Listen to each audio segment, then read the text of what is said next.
Ladies and gentlemen, I want to introduce to you Lex Lindeman, an expert in management and leadership training in Africa. I want him to tell us, how can we improve our personal management skills? Now, Lex, you have 25 years experience in Africa. What did you learn from the people in this continent? Oh, what I did learn is that Africans are very eager to learn. They have a fantastic way of absorbing knowledge, skills, whatever you like. They are very flexible, but the best thing of Africans is that they have less resistance to change than others. That means that if you learn them something, they're going to try it out.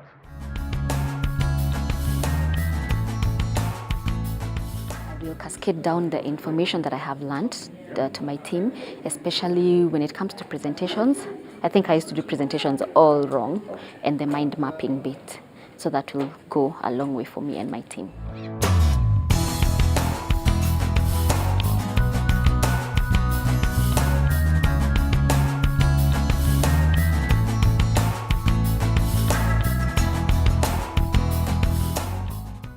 What are the effects of these short interventions, and what are organizations supposed to focus on? My workshops are high speed and high impact. That means I will never make a workshop longer than necessary. I learn them in the high speed a lot of competencies in a short while. That means sometimes you can learn a specific managerial skill for over 3 years, 3 days of course. But I take maximum 2 or 3 hours, very interactive, etc. So high speed. So I can, in those 3 days, let's say, I can handle with my participants something like between 10 and 15 managerial skills. You know, when you're a manager, you think you know it all, and no one can tell you anything.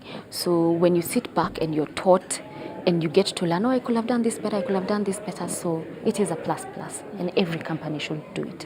Could you name a few of these most important competencies?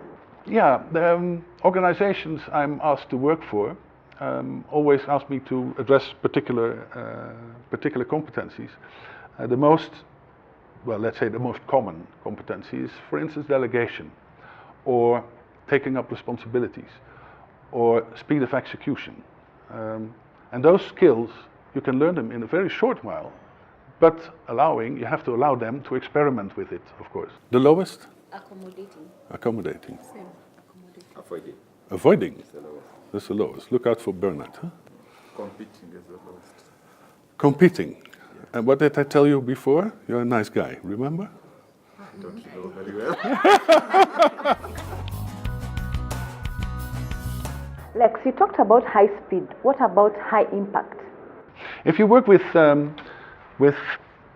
Africans, they want their training to be recognizable in their daily practice.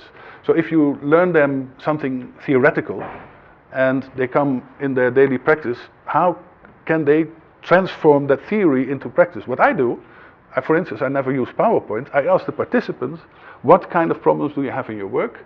I translate them into, let's say, working methods to gain that competency.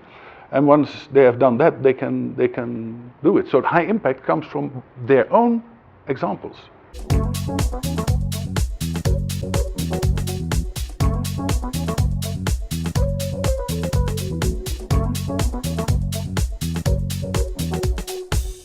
The training is awesome in that the facilitator doesn't use a lot of PowerPoints, which make us sleep during presentations. So he has a new way of teaching without PowerPoints, and you find that you grasp more, and at least even if you grasp one thing, you take that and implement that. Now, Lex, what is the effect of this short intervention, and why are these factors so important for organizations? The impact for organization is that, well, you have to allow them to experiment with the competencies. If they don't allow to experiment with the competencies, there's virtually no impact. But if their bosses allow them to experiment with the competencies, you will see right away a difference between their way before and their way after the work. So people have changed their way of working. For which companies are you working for now in Africa? I work for over 20 countries in Africa, either Francophone or Anglophone. I work for banks, for breweries, for telephone companies and the like, but also for public institutions. Thank you very much, Lex. Your way of working will most definitely help current and future managers. Thank you.